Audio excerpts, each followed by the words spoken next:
Episode 82, August 13 till 17, 1915. Outwitted by the British Secret Service. The story of a master spy. By Captain von Rintelen. Read by Michel Admiral. Captain von Rintelen, Frans Rintelen von Kleist, was on the Navy war staff in Berlin when the war broke out. In 1915, he was sent on a secret mission to the United States to prevent, by any means in his power, the shipment of munitions to the Allies.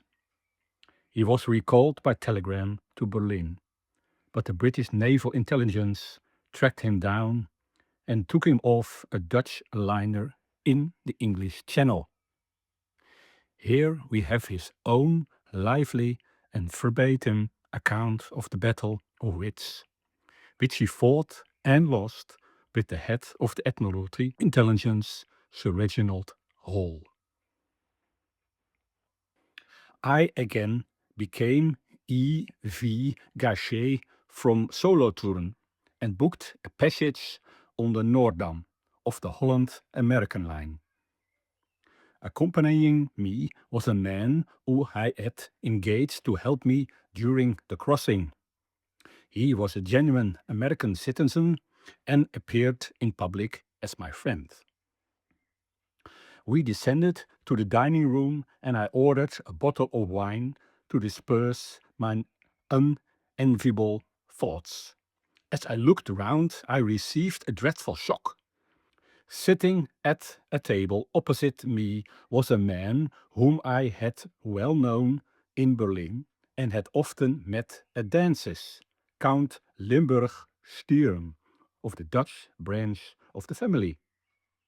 I must have grown pale, for my companion whispered, "What is the matter?" Limburg-Stirum had already crossed over to greet me and asked, "Do you think you are going to get across safely?" I registered astonishment and replied, "Why not? Well, after all, you are a German." I, a German? Good heavens, I am a Swiss. In those days I was attached to the Swiss legation in Berlin. The good ship Noordam continued her voyage, and at last the chalk cliffs of England lay to port. I gazed at them with mixed feelings. It took a whole day to pass them. The chalk cliffs still lay on our left, and when early in the morning, at 7 o'clock at Friday, August 13, as I was lying in my bath, a steward knocked at the door and said, "Some British officers wish to have a word with you." This was the darkest moment of my life. I was separated from my companion and taken by train, under the escort of a detective and a naval officer, to London, where, to my amazement, I was driven to Scotland Yard. We entered a building like a castle and crossed a courtyard to a mighty curved staircase. Through broad corridors, instilling an atmosphere of peaceful dignity, we came to a door which opened suddenly and admitted us to a room occupied by a group of naval officers in gold and crushed uniforms. It was not long ago I learned that two of them, who were the aiguillettes of Royal Aides de Camp, were Admiral Sir Reginald Hall and the Chief of British Naval Intelligence Service, and his right-hand man, Lord Henschel.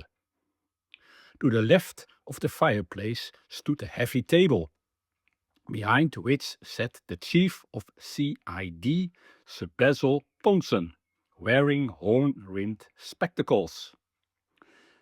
This pleasant gathering in my honor offered exciting prospects. They all sat there and bored me through with malevolent eyes. Admiral Hall stood up. "Do you know a Captain Rintelen?" "I am not obliged to answer you." "Sir Basil Thompson, you apparently do not know where you are." "Wherever I am, I have been brought by force. I have no business here, and I shall not reply to any questions until I have spoken with the minister of my country. Or am I, perhaps, to be charged with a crime? Sir Basil Thompson, you are a German, and you have to explain why you are on English soil." "I did not land on English soil of my own free will. I was brought here by force, in violation of all justice." My reply caused a great uproar. Hall and Thompson grew irritated, while I pretended to get angry and, keeping faithfully to my role, began to shout that I protested against the whole proceedings and demanded to be taken to the Swiss minister. I insisted on this right until they actually became uncertain of their case. The meeting broke up, and I was informed that I should be escorted at once to the Swiss legation. The minister, M. Gaston Carlin, was a dignified old gentleman, tall and with white hair, and he spoke in German. "Now tell me," he said, "what this is all about. What do the English want with you? I have heard from my office that your passports and military papers are in order, but the English maintain obstinately that you are the German Captain Rintelen. Can you explain how they conceived the idea?" I decided to risk a great bluff. "I can disclose it to you, Your Excellency," I said. "Captain Rintelen really was on the boat, but the British have got hold of the wrong man. The Noordam, as I have read in the Times, has already reached Rotterdam, and the German officer, whom I did not want to betray to the English, is far away by now. You see, Your Excellency, my sympathies are to Germany. I spent my boyhood there, and you will remember that my father was Swiss consul at Leipzig." "Oh yes, I remember your father. Your attitude has been quite correct." He telephoned in my presence to the Admiralty and communicated the disconcerting solution to the mystery, after which my escort took me back to Admiral Hall. Everybody was foaming with rage at having let the German captain slip through their hands, but the Admiral, who alone remained perfectly calm, came up to me and said, "So, you are not Rintelen?"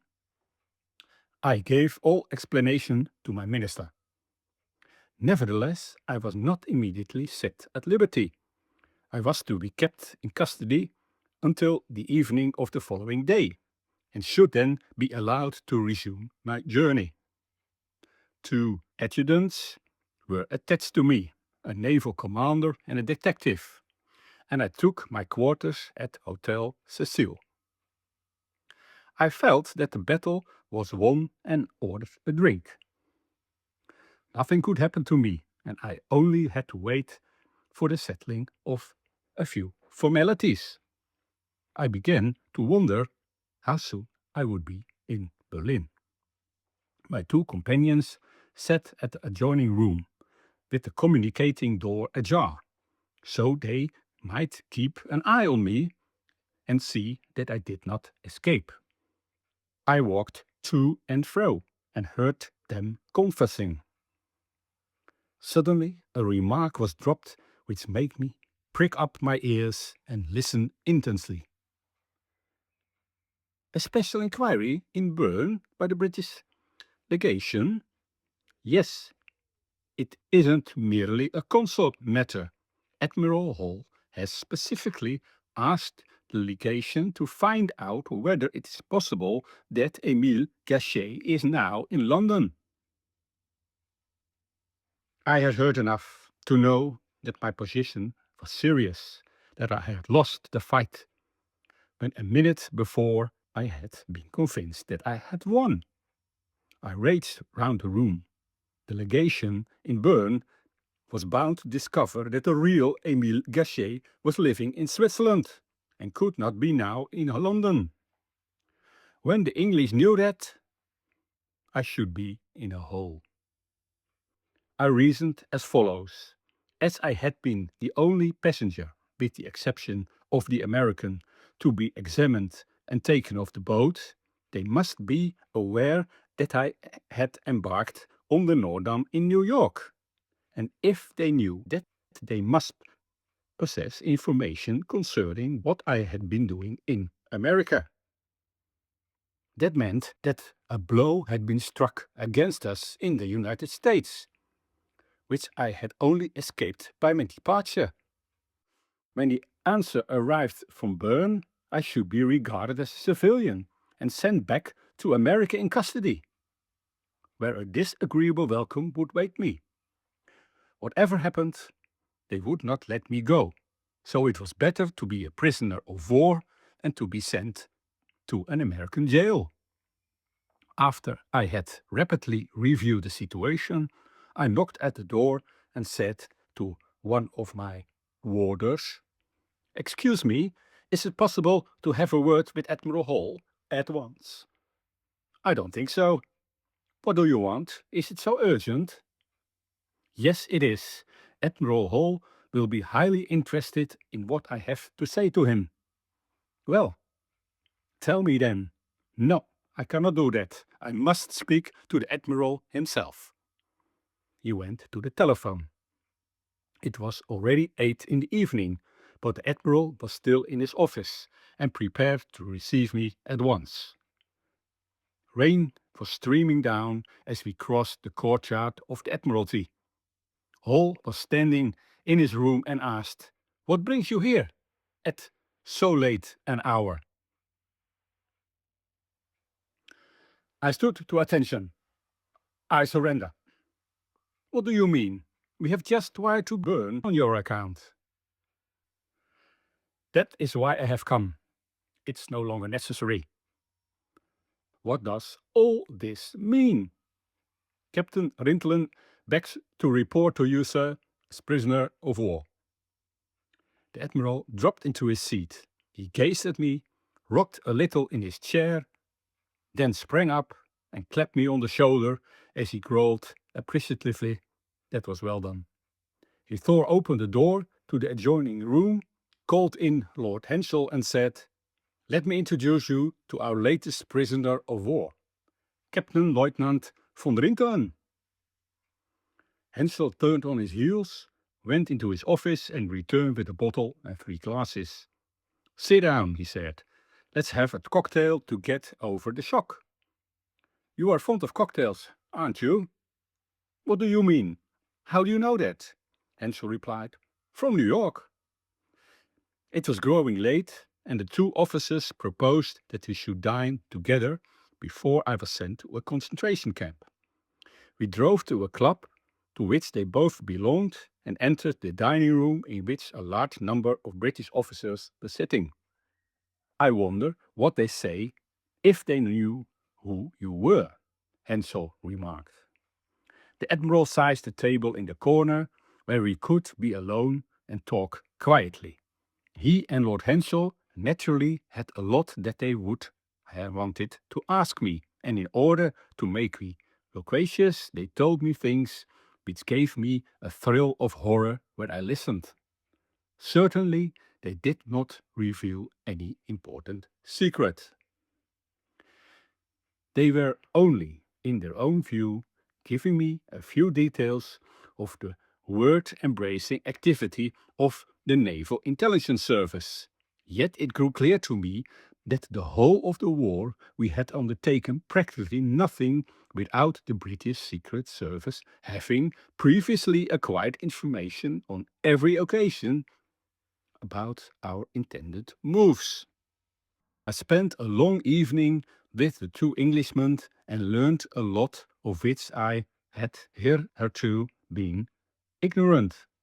"You need not have waited so long For that cocktail I gave you at the Admiralty, Captain, said Lord Henshaw. So long? We were expecting you 4 weeks ago. A preparation had been made for your reception. But you took your time. Why did you not leave New York as soon as you got the telegram? What was that? What was he saying? There are times when one cannot trust one's own ears. Beyond a doubt, Captain Lieutenant Admiral Hall went on, it will hurt your feelings as a German officer. But it was not so much the work of our own agents that made you fall into our hands. You may thank your naval or military attachés for that. Whichever of the two it may have been, I don't know. Were you always in full harmony with Captain von Papen? What do you mean by that, sir? Still something unpleasant for you to hear. There must be a certain limit to human recklessness. He wired and wirelessed your name so often to Berlin in good, honest, straightforward German that he just played you into our hands. It seemed almost deliberate. I was tongue-tied. I had been betrayed. They seemed to know everything. My sudden recall, everything. With an effort, I harked back to the earlier topic of our conversation. I don't get your meaning, Lord Henshaw. Which telegram were you talking about? Admiral Hall bent over the table towards me. He pushed his spectacles aside, looked me keenly, and said, with pointed sarcasm, "We mean the telegram which you received on July the 6th. That is to say, a month ago. Captain Boyd met you at the corner of 5th Avenue and 47th Street, where he handed you the wire and... Just wait a minute. I'll read you the text." He put his hand in his breast pocket and drew out a small packet of papers, one of which he extracted and, to my astonishment, read out as follows. To the German Embassy. For the naval attaché, Captain Rintelen is to be informed that he is under instructions to return to Germany. What do you say to that? He asked. Were we not right in saying that you took your time? A certain macabre humor in which I had managed to retain up till then began to desert me. Where do you get hold of the telegram, Sir Reginald? How do you get to know about it? Surely it was in code, wasn't it? It was in code all right, Captain, but we decoded it. As a matter of fact, we had lost trace of you over there for a couple of weeks. But when you booked your passage, and then when you embarked on the Noordam, from that moment you were our prisoner, he added rather maliciously. I sat back in my chair, and the involuntary thought of the day when the excellent Boniface appeared in my office and gloomily reported that the British agent had copied the German naval attaché's most secret GG code. Hall had been watching me closely. We also have in our possession telegrams to Count Spee, the admiral commanding the cruiser squadron, remarked Lord Henshaw casually, as if lost in thought. What was that? Surely Admiral Spee and his squadron had been cornered by the British battle cruisers as far back as December 8, 1914. Yet Lord Henshaw was apparently maintaining that the British had intercepted telegrams to him too. But the theft of the code from the naval attaché had only happened much later. How could the two things be reconciled? I wanted to know, so proceeded on a little piece of bluff.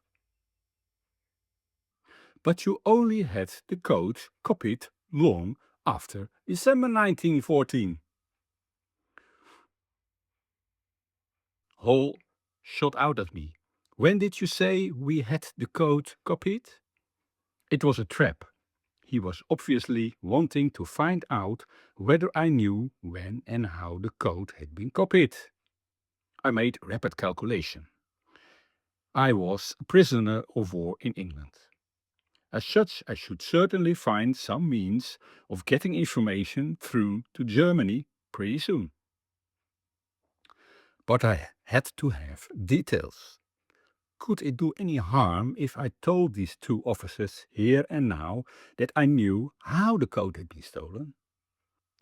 I thought hurriedly, no, it could harm no one if I ventured on a little fun now. Oh, I see, I said.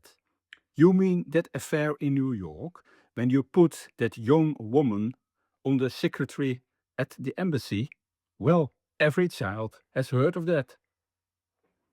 The two of them looked at me somewhat taken aback. Then Hall replied, grinding the words out slowly through his teeth.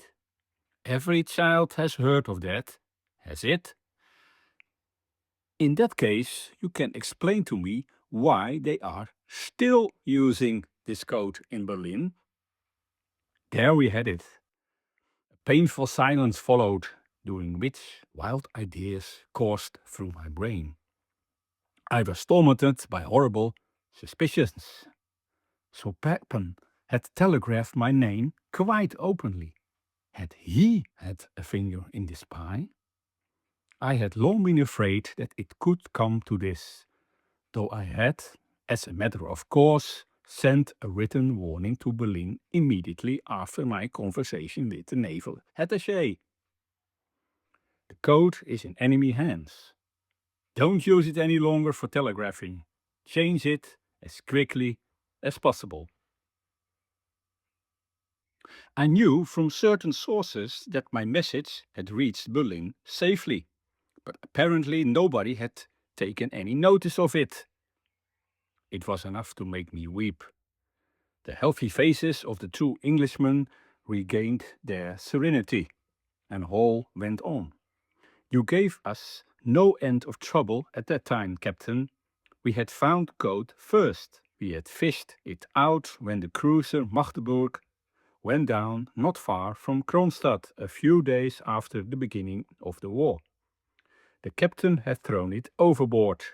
It was very convenient for us, as we picked up all telegrams from Berlin to New York, until such time as you went to America, bringing the new GG code with you. You had hardly got there when they started using it. Of course, we had been informed that you were coming, that you were going to America and taking a new code over. All that had been telegraphed to New York and we had read it. From that moment we were unable to decipher your people's telegrams any longer, till we got hold of the new code too. I was horrified. What damage couldn't the British do to Germany if they could read the telegrams which were sent all over the world from Berlin? It simply did not bear thinking about. I clung to one hope. I must and should find means to get my message through to Germany from my captivity that the code was no longer secret. But then I went hot and cold all over, for I had already sent such a message to Germany. They already had in their possession a written document from me containing the words, "For God's sake, be careful. The code has leaked out." I had already told them. So urgent had Boniface's warning been. And what had happened? They went on telegraphing the same code. If they had neglected my first warning, no doubt my second warning would find its way into the waste paper basket. It was ghastly. I forced myself to keep calm. The mischief was out and seemed bent on taking its course. By the way, I was meaning to ask you some more about the telegram to Admiral von Spee. Lord Henshaw, I remarked after a pause which had given me some time to draw breath after the shattering events of the evening. In the meantime, the port had done its work and pulled me together. Also, by the mercy of Providence, Henshaw was at that moment in the act of sending an Admiralty message off with the German evening communique, which he proceeded to read to us, Admiral Hall and myself, with an expression of venery sweetness on his face. The occupation of the outer forts of Grudnow is progressing satisfactorily. How about the telegram to Count Spee? I asked him. Well, we come to that later.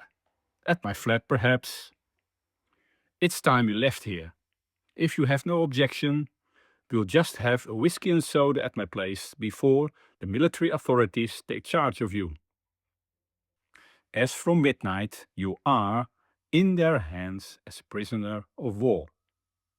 So we got into his magnificent motor car and drove to his bachelor flat in St. James Street.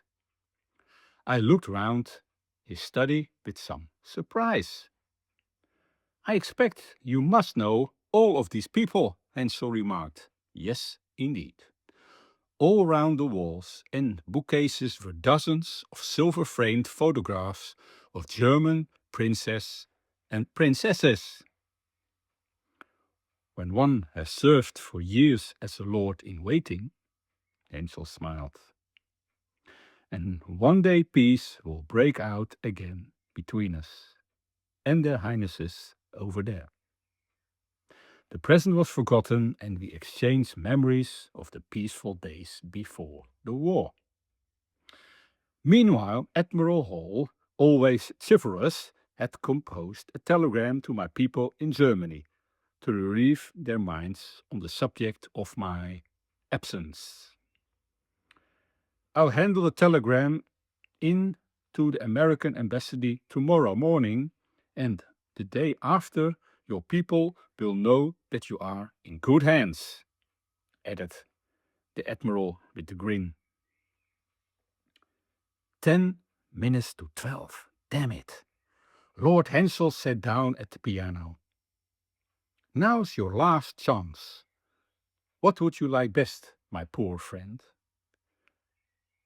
The fire music from the Walküre. Fate really had me by the short hairs now. Where was the damned casualness of this young military attaché Papen going to land me now? Admiral Hall took me by the arm in almost a friendly way. I'm afraid we must say goodbye now. There are 2 gentlemen waiting for you outside from the military police. A handshake as I thanked them for such hospitality in the middle of a war, and I was outside. A quarter of an hour later, and I was at the police station.